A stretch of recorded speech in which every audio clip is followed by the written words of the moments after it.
So, and with that, the symposium is now opened, and it's my great pleasure and honor to introduce our first and keynote speaker, who is Professor Sir John Byrne, who came all the way from Newcastle to present his view on the long journey to cancer prevention. Professor Sir John Byrne obtained a first-class honors degree in human genetics and an MD with distinction from Newcastle University, where he has been professor of clinical genetics since 1991 and led the regional NHS genetics service for 20 years. Professor Sir John Byrne is co-creator of the Millennium Landmark Center for Life and chair of the DNA device company Quantum DX. He was knighted by Her Majesty in 2010 and chosen as one of the first 20 local heroes to have a brass plaque on Newcastle Quayside in 2014. So if you have been always complaining that you have never met a true knight, this is your day today. He leads the Cancer Prevention Program Research Group at Newcastle University. It's a randomized control trial in 16 countries, which improved our understanding of the potential of aspirin and resistant starch as cancer preventive agents. And without further spoilers, I would like to hand over the stage to Professor Sir John Byrne. Please.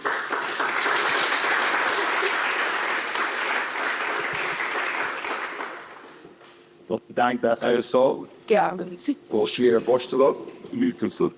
Meine Damen und Herren, es wurde Mysteriums und Chronisches. Und dieses Symposium in Anerkennung meines Präsidenten Professor Myers von Debritz Eisner. Is that okay?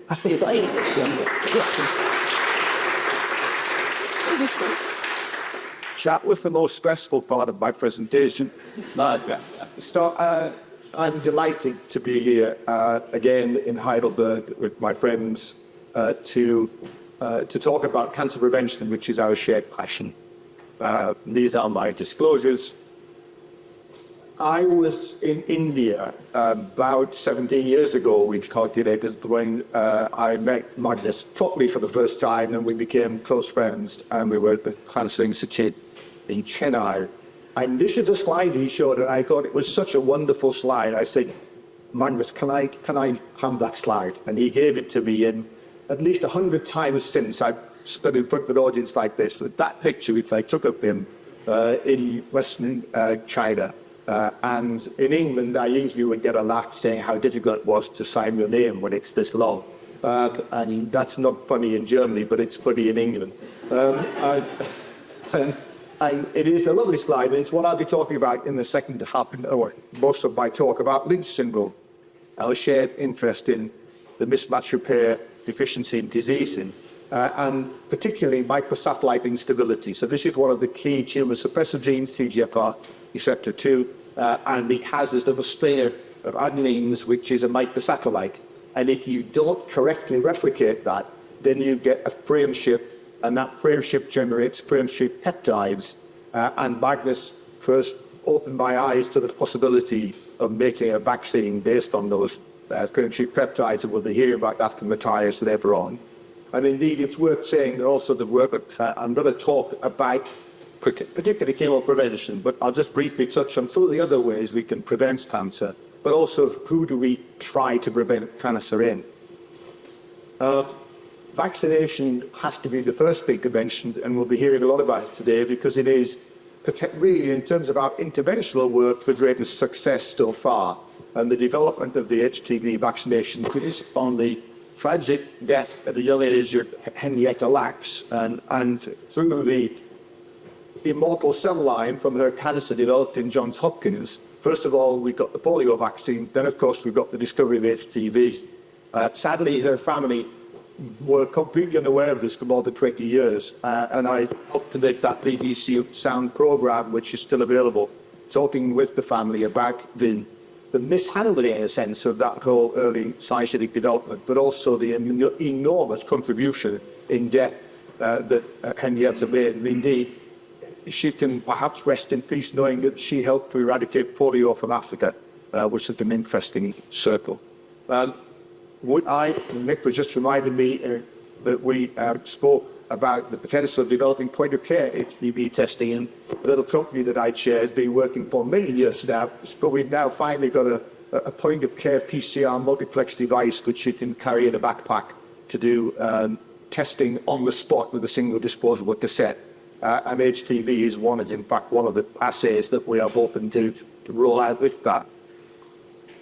Public health, we in Britain have not invested in adequately, and I think across the world, and it is still something that we really need to focus on, because true cancer prevention can only happen if we involve governments and invest public health. As my first year as a doctor, I vividly remember sitting with a young man of only about 49 who was dying of a mesothelioma. He's a builder, and in 1977 I didn't know why he'd had mesothelioma. It wasn't until the 1980s that we realised it was the asbestos in our buildings that was killing people, particularly builders. But it wasn't until 1999 in the UK that we banned asbestos. In our hospital, we've had to rip out all manner of parts of the building to get rid of it. And we figure that about 5,000 people a year are still dying of asbestos. And that's the other thing to remember, that in our environment, the effects are enormous and long-lasting. And I hesitate to show the next slide, as Henry is telling me he's still a smoker. But of course, we have to remember that the single biggest thing we can do to get rid of or to reduce the burden of cancer is to get rid of cigarettes and cigarette smoking. I had my first cigarette in a small mining village in northern England at the age of 5. I was taught how to draw without wetting the end. And I was smoking regularly as a teenager. But fortunately, I gave up in my late 30s, but I still had to have a CT scan last week to see whether I'd got lung cancer, because the burden of lung cancer is long-lasting. And indeed, Matthias and I were speaking at a prevention conference sponsored by NCI and CIUK. They were at the Cancer Society in Boston in June. It just happened to coincide with the 70th anniversary of the paper by Sir Richard Dawes and Sir Austin Bradford Hill, absolutely proving to the government that they could not ignore the fact that cigarettes cause lung cancer. They'd already told them several years earlier, but they wouldn't believe it. They said it would cause panic if and tell the population that. So this paper, based on testing doctors, is established it. We are still losing 80,000 people a year. In COVID, we lost more people to tobacco in our country and indeed in yours than we did to COVID. So getting rid of tobacco use is still a very high priority. Unfortunately, Sir Richard Peto, who worked with Richard Dawes for many, many years, wasn't able to join us in Boston, so he sent us a video. Fortunately or unfortunately for me, we asked him to give us a 15-minute video. He gave us a 4 to 5-minute lecture on the tobacco pandemic. And Matthias is smiling because it was my job to edit that. And they say never work with animals and children when you're making film. Try working with a video of a note on the other side of the Atlantic. So I had to keep dropping in and out of his talk. But if you have the chance and you can get into that video recording from Cancer Research UK, it is absolutely fascinating, the power of the data that he has assembled. My own journey into cancer began in the late 1980s. I was very much a pediatric geneticist working on pregnancy testing and dysmorphology, but then I became fascinated by families with familial adenomatous polyposis.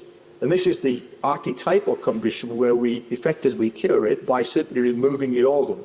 And my friends in surgery always tell me that they're the only ones who really prevent cancer, because if you haven't got that part of your body anymore, it's very difficult to get cancer in it.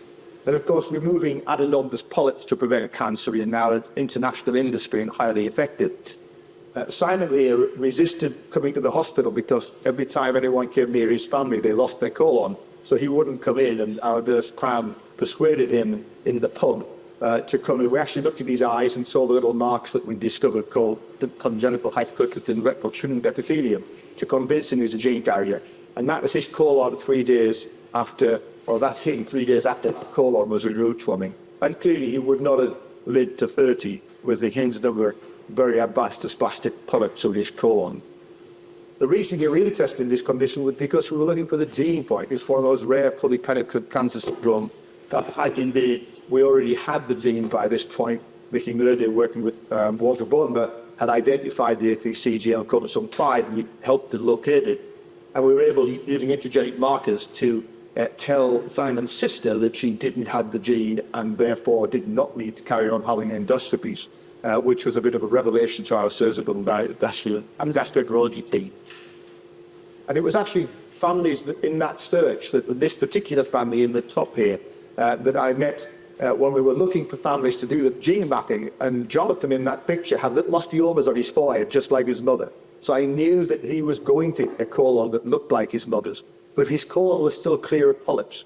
And it got me to thinking as a physician, why can't we do things to stop these people getting the polyps in the first place?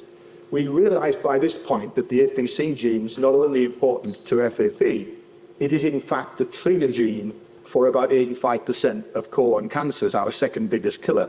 So it struck me that if we could find a treatment for people with FAP, it would be relevant for the rest of us. And so the idea of a genetically targeted trial came into my head. I didn't realize I'd still be talking about it 35 years later. But in fact, this family lived next to one of our coal mines that was still open. And I went round and took a picture of their canary. They had several canaries. And I was pleased to see that when they took them down in the mine, if they did fall over because of the gas, they were rushed out and given mouth-to-beak resuscitation and lived to fight another day. But of course, people with FHA are like those canaries. Their susceptibility to cancer was so huge that the power of testing it in them was greater than testing in the general population. And that was the idea that led to the concerted action as a European-funded project, which we later called the Cancer Prevention Programme. In 1993, we started looking for teenagers with FAP to start our interventional trials and realised just how hard they are, and CAT1 was begun. But in that year, we also, in fact, were involved in the discovery of Lynch syndrome, at that time called hereditary non-polyposis colon cancer. And I realized immediately that this was a much better target population, because unlike teenagers, they were likely to comply with the interventions, and also they didn't get thousands of polyps, which were very hard to count. They only got cancer. And so that was the beginning of the CAT2 trial, which I'll come back to. This was Ted's family. He was a shepherd in the north of our region, near the Scottish border, and he'd had colon cancer 3 times and died skin cancer. And his sister had had endometrial cancer. And these are the typical cancers of Lynch syndrome. And we named it after Henry Lynch. In fact, they did a discovery Ulrich Wharton did about 120 years ago. But he was the person who popularized it and spent years convincing people that cancer could run in balance when both people denied it. And indeed, we shared the DNA from this family with the English geneticist Richard Colodder's team in Boston, and helped to identify the MSH2 gene, which we now know is one of 4 of the mismatch repair genes that predispose to this syndrome. And we now have about 8,500 people in our prospective Lynch syndrome database designed by Paul Muller in Norway. And we know that about 80% of these patients will get cancer. And you notice that there's a linear progression. But we'll be hearing later from Matthias why it is that 20% of them don't get cancer. These 4 genes work as a sort of clamp to identify bits of DNA where the new strand doesn't bind to the old strand. And when Matthias and I was speaking in Edinburgh earlier this year, someone asked him, how does it know which is the new strand and which is the old strand? And that was the first time I'd ever heard Matthias not answer the question. So I put the next slides in just for Matthias. And so basically, this is from my friend Chris Hyman. I organized a meeting in America, the American Society, and he gave a lovely 15-minute talk with a cartoon, which I turned into a 1-minute cartoon. So basically, NSH2 pairs with NSH6 and binds onto the strand wherever there was a mismatch.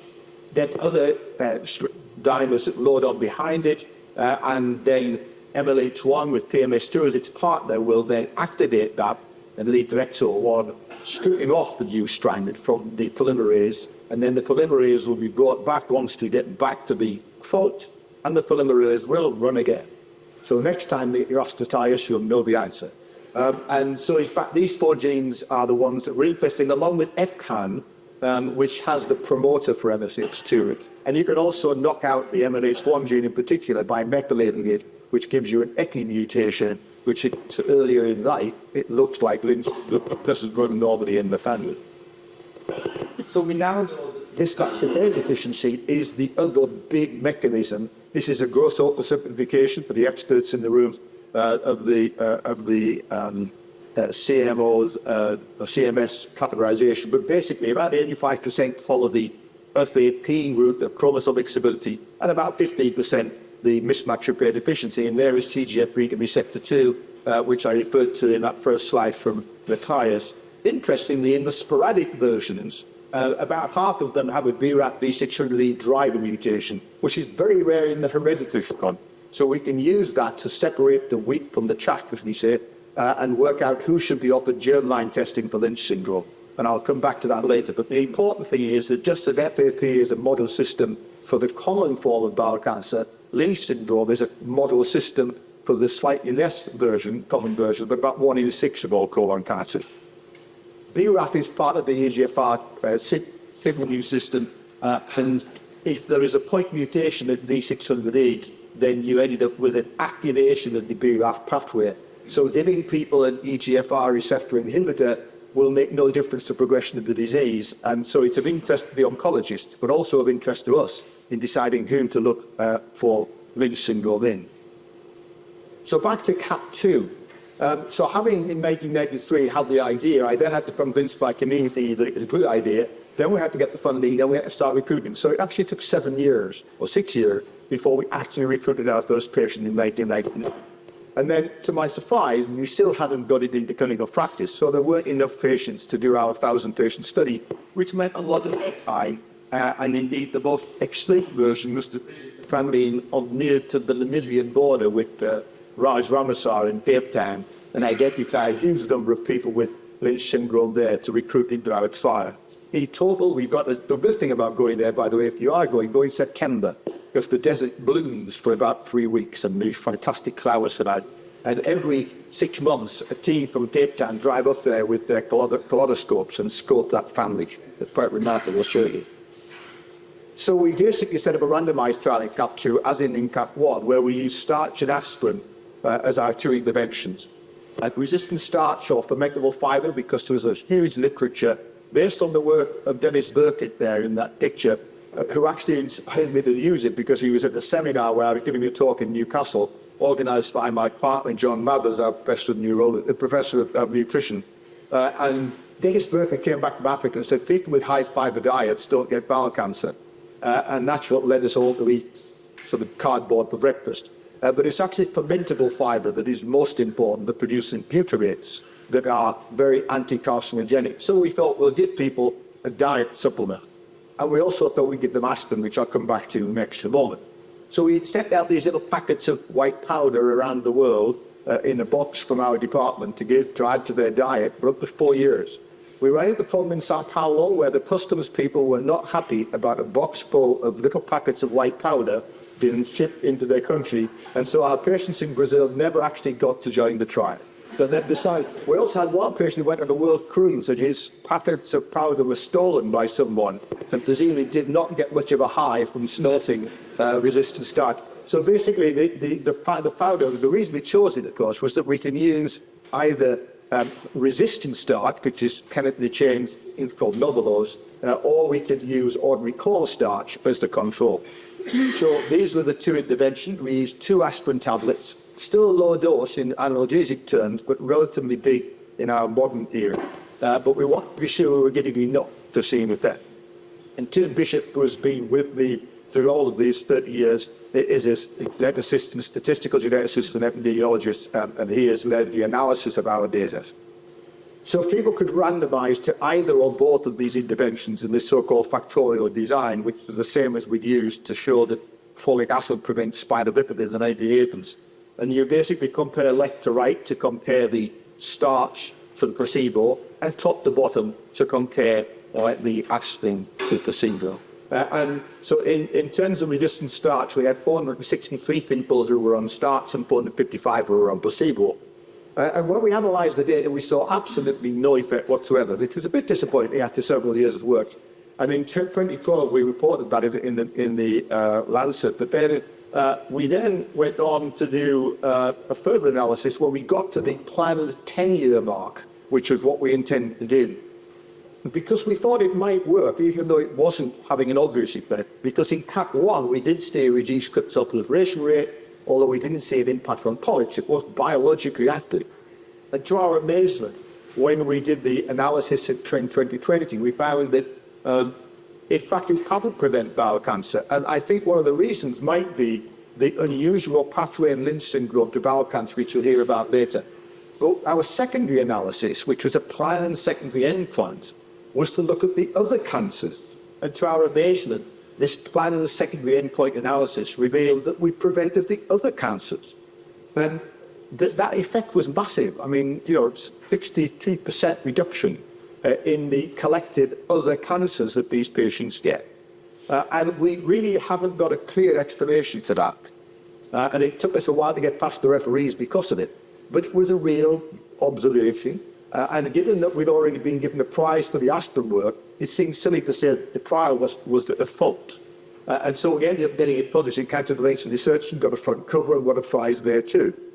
Exactly why this has happened, the only logical explanation is the emerging realization that the microbiome is so important, and that we have changed the microbiome in these patients, which persisted long after we'd given them the intervention. But this is the actual data. It is published now, so that's an old slide. But the important thing was that it was the upper GI cancers that were dramatically reduced. And that actually didn't make sense to my partner, John Madders, because she'd been for a long time interested in secondary bile acids. And so secondary bile acids are produced in the colon. Cholesterol is used to make primary bile acids, which are secreted in the upper GI tract to help us digest our fats. And most of them are excreted in our stool, but some of them get biotransformed into secondary bile acids, which are highly carcinogenic, are reabsorbed in the portal system and re-emerge in the bile. So if you have a bad microbiome, you're constantly shedding secondary bile acids into the upper GI tract.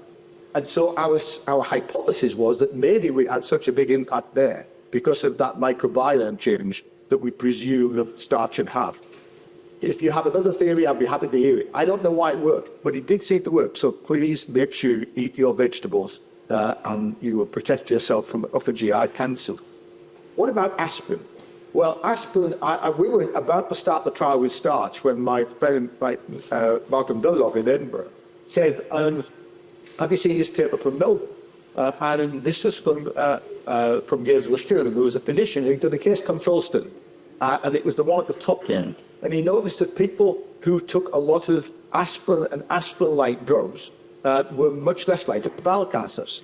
And so we said, well, let's see that too. So that was the factorial design.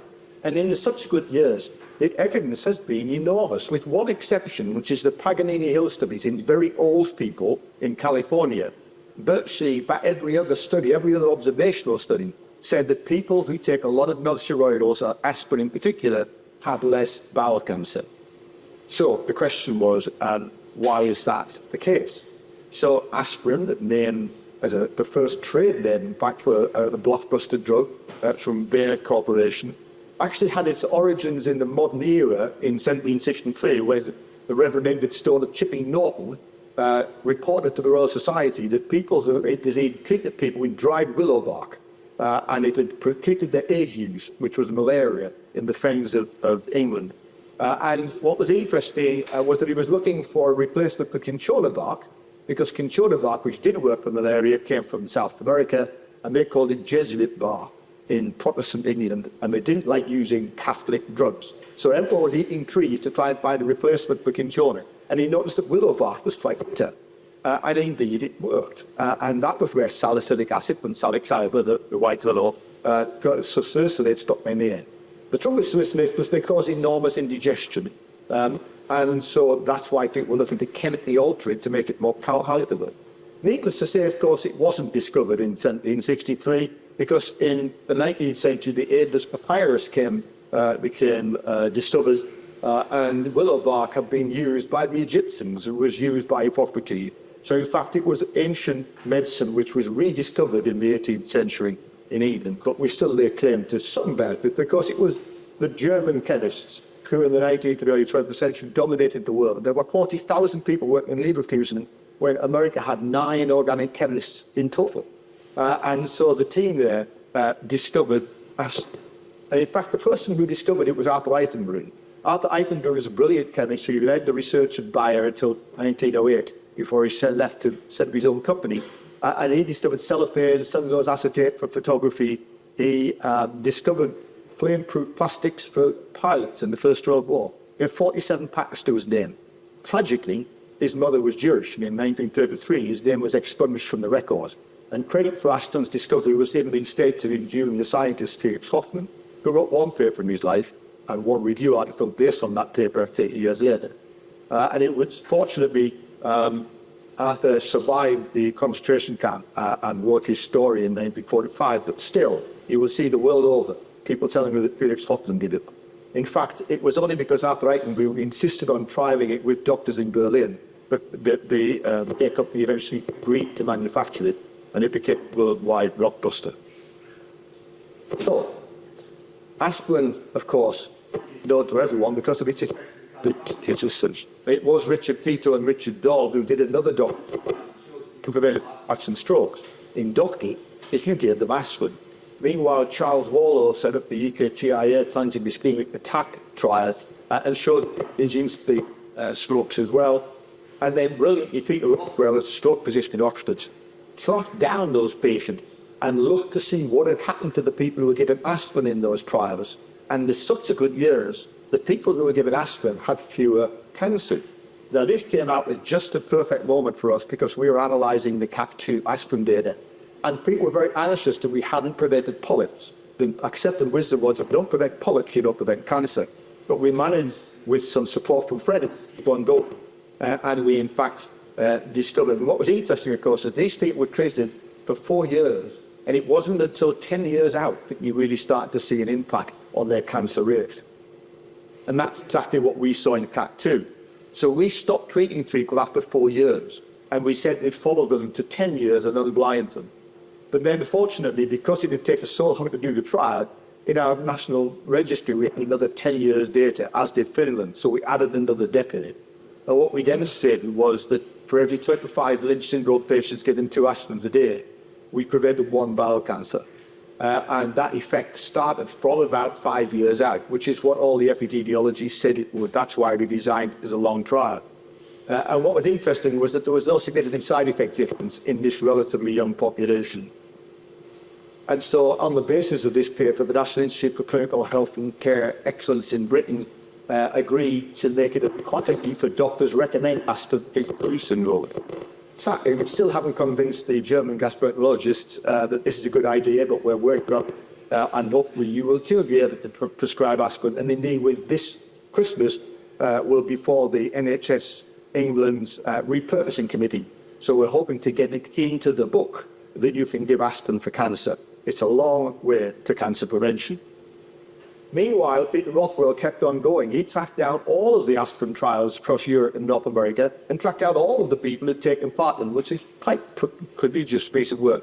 And what they found was that in 25,500 patients who got cervical cancers, any dose of aspirin reduced their bowel cancer by 21%. And again, you look 5 years out before you start to see the effect. So clearly what the aspirin must be doing is getting rid of precancerous lesions in some way, which then it manifests several years later with the gisbitus bowel cancer. There was one other randomized trial with cancer as an endpoint, which was the Women's Health Study, and they gave all their low-dose aspirin. And they saw no effect on breast and lung cancer, but they did see, when they went back to analyze their data based on previous data and our data, Nancy Cook went back, and after the trial, which ended after 10 years, the same thing had happened. So basically, that this was slightly odder because it almost looked like the placebo group took out the aspirin gave goodness. But nevertheless, 10 years out in that trial, people who'd been given alternative aspirin had fewer cancers, albeit much less of an impact than we saw with 600 milligrams. One other source of data which backs this up comes from the work of the Cancer Family Study Group, the colon cancer family registries in America and Australia, and they just track families, huge numbers of them.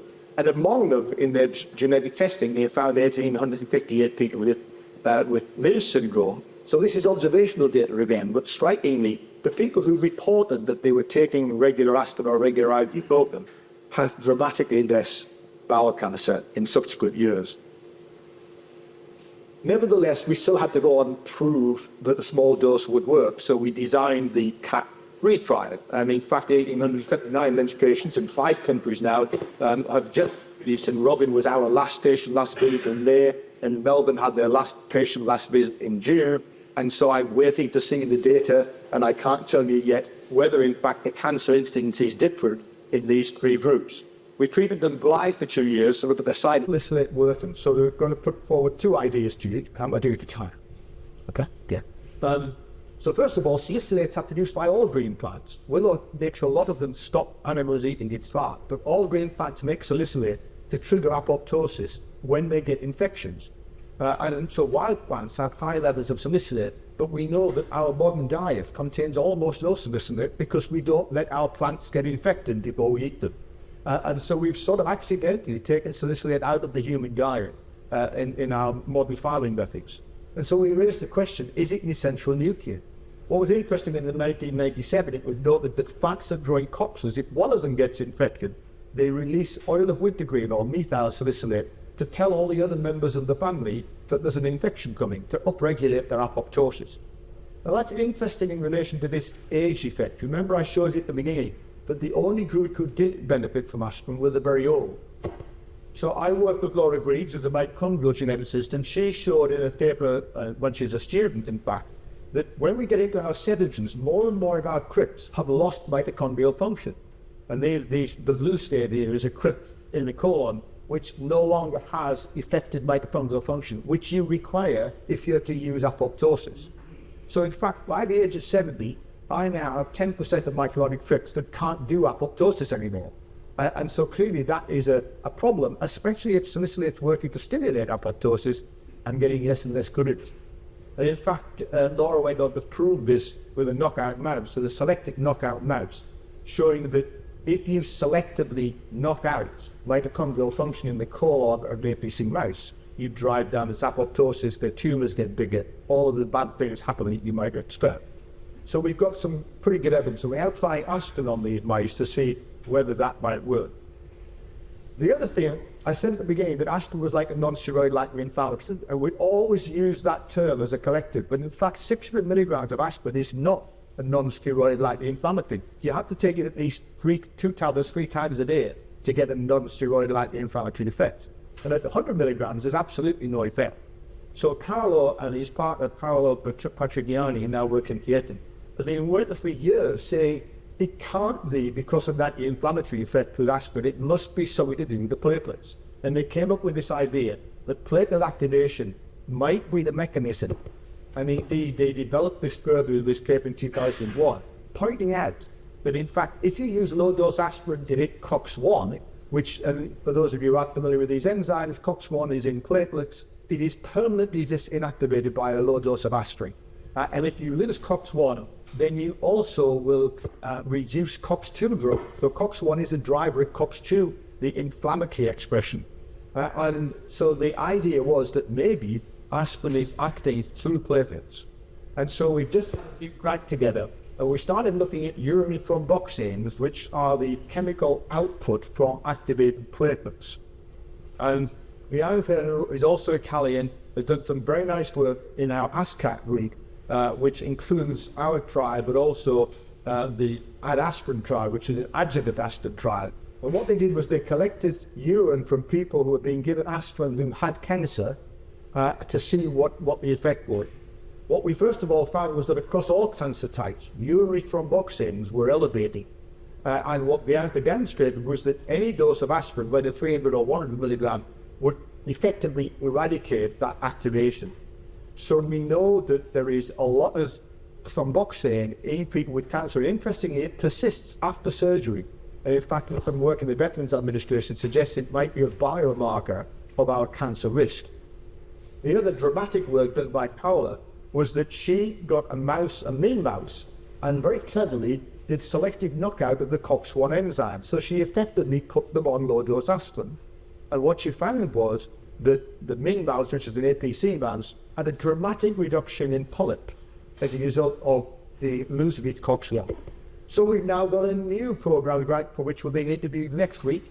And Ruth and I, along with Rahul and Carlo and others, will be interviewed. We'll hopefully do a new study where we're focusing on this question of whether platelet activation and its suppression by low-dose aspirin might be the driver for cancer prevention, which will hopefully reach the point where we might even start giving people in their 50s an aspirin a day. We demonstrated by analysing the international data that if you gave a baby aspirin to everyone between the age of 50 and 60 in Britain, we would reduce the national mortality by 4%. Most of that effect would be its cancer effect. What about Lynch syndrome? Finally, I lost tea with 3 minutes. I'm almost dead. So, just as I said, we couldn't find enough people who had CAT2, we still don't have enough Lynch patients. We got our government to make it a requirement that all people with bowel cancer get mismatch repair testing so that we could try and find those patients. And in 2019, 2 years after that rule came in, we did an analysis led by Stephen and Fiona at our National Disease Registration Service, and we just had that published this year. So there were 37,662 colon cancers in England in the year of 2019. And if you did a bit of maths, you'd think about 32,000 of those would get to a pathologist so you could do the test. So you should have found about 2,000 people needing germline sequencing, and we should have identified about 1,000 new patients with Lynch syndrome. What actually happened was that 43% got any type of mismatch repair testing despite it being a regulation, and only 210 people completed the pathway to getting a blood test sent off for analysis. So the number of Lynch patients identified was tiny compared to the number it should be. So we started a constellation program. We missed about 90% of it, and that's happening here and everywhere else. The reason is it's a complicated pathway. So we've now got two things happening. One of them is we've now got a national registry. So surprisingly, we got permission to track everyone with Lynch syndrome in the NHS system. So we now know that there are 9,030, or were this time last year, 9,030 people in England with Lynch syndrome. And those 9,030 are now being put into the National Bowel Cancer Screening Program every 2 years to make sure they get their endoscopy. But what's striking is that there should be at least 150,000 people out there with Lynch syndrome in India. So we've got to work out how to find that. And you can see that it varies around the country. So the southwest is very well, reading pretty well. The middle areas are blue, but you can see some parts like Liverpool have a very low detection rate. And because it's a complicated pathway for the pathologists, and the tests that we have available, none of them are perfect. So obviously, immunohistochemistry is the stock standard. For many years, we've used a fragment analysis called the Cormiga Oncomate, which is really quite hard to read and a bit clumsy. Or we can do sequencing, which is expensive. The old workhouse test doesn't work on next-gen sequences, so it's very clumsy. It's expensive in our country to do immunohistochemistry. Henry was telling me it's cheaper here in Germany. You might not hear it said. But it costs us about £80 to buy the antibodies to do that immunohistochemistry. It requires a pathologist to assure them. And it's very expensive to do sequencing. So we set off a few years ago to develop a small microsatellite test which could run on our next-gen sequences. And it's taken many years and many PhD students to get this right. I'm trying to summarize in one slide. And this is the second study that we did with Rachel. And we used children who had constitutional mismatch repair deficiency, Lynch syndrome from both parents. Those kids have got MSI blood, and we can identify them from their stored DNA. And we used DNA from some of those children from Katrina Wimmer in Austria to sequence some whole genome sequencing and work out which of the markers were the ones showing up regularly in their blood. And that gave us, so our previous set of markers we'd identify left to right were pretty good at separating stable from unstable. Our new set was phenomenal. So we could compare the top to the bottom and separate microsatellite stable from unstable very well. And that's now being turned into our service tests. And Patricia, who is one of our NSCCs now, the technologist doing this. So basically, this is what the technologist sees coming up to my seat. On the left there, this panel of the reports for this run of usually 30 or 40 patients. And this patient is microsatellite unstable. We've eradicated MSI low, that's just an artifact of the old test. This patient also has VRAT V600D, with the C here in green. We also got all of the other RAS mutations in the same assay. So we can say that this is a patient who has VRAT, is MSI high, almost certainly sporadic, don't need to do anything, and the testing is fine. So this reporting system allows Patricia or her replacement to issue this test across every MDT, not on the cancers, but on the biopsies. And so we basically take the biopsy block and take 3 curves and issue the report within 5 days. And we now have one technologist issuing 2,500 reports a year. We've discontinued immunohistochemistry in our 8 hospitals, and we're saving our region about €500,000 a year just simply by switching away from the high expertise test to a low expertise, very easy reconditional test. You can see some of the biopsies miss the MSI high tumour, but the composite biopsies there are always effective in detecting if it's there. So, final thing is, these genes produce completely different syndromes, so we really need to look at this separately, because if you look at our PLSD data, you can see that endometrium in origin in the women and colon cancer are common. But also the urothelial cancers are also very common, and they affect men and women. So in MSH2, you're more likely to get a urological cancer than a gynecological cancer. We offer no screening, because we haven't got a screening test. So we thought we'd try our new test as a urine test, and this is the final slide, and it worked. Basically, we asked people with MSH2 to send us a postal urine sample in. 83 of them complied. One of them, case 4, had just been diagnosed with bladder cancer. We tested his urine anyways after surgery, and in fact he had, or he still had cancer. So they missed some of his cancer. Similarly, in case 3, we found a huge renal cancer. They took out her kidney. We tested the urine again. We still a positive signal. They went back in and found she had an advanced bladder cancer, which they'd missed the first time around. The patient at the top was a young man who had multiple positives, and we had to actually take out his polyp from his ureter without taking out his kidney. We only had one possible false positive, a lady who had a positive urine that just went away of its own accord, which I strongly suspected a natural rejection by her own immune system. So this test works, and we're now about to roll it out nationally and internationally, and Matthias and I have just spent many happy hours contributing to the acclaimed Mission Cancer bid, and we will be rolling out our NSI surveillance to identify cancer in Lynch syndrome, or the musical study, which will be hopefully funded across Europe when we get our funding from Mission Cancer. And we name that after our wonderful grandchildren, who are more famous than me now and have 160,000 followers on YouTube for singing songs, mostly jokes about politicians. And they also made one with Prostate Cancer UK to celebrate the fact that I managed to survive prostate cancer 5 years ago. So these are the people who made all of our assay work possible, and these are the people who made the CAP study possible. So in summary, cancer prevention requires a long-term approach. Vaccination, carcinogen, avoidance, preventive protection, chemo prevention, all have to be deployed. 60 milligrams of aspirin works in Lynch syndrome. Resistant start works too, but on mainly the upper GI cancers. All colons lose mitochondrial function and so might be less responsive. We've replaced IHC with our NSI Plus assay and hopefully coming to a pathology department near you soon, and we can identify urothelial cancer in the MSH2 patient. And we're piloting that as a screening tool both for urothelial and endometrial. Thank you for your attention.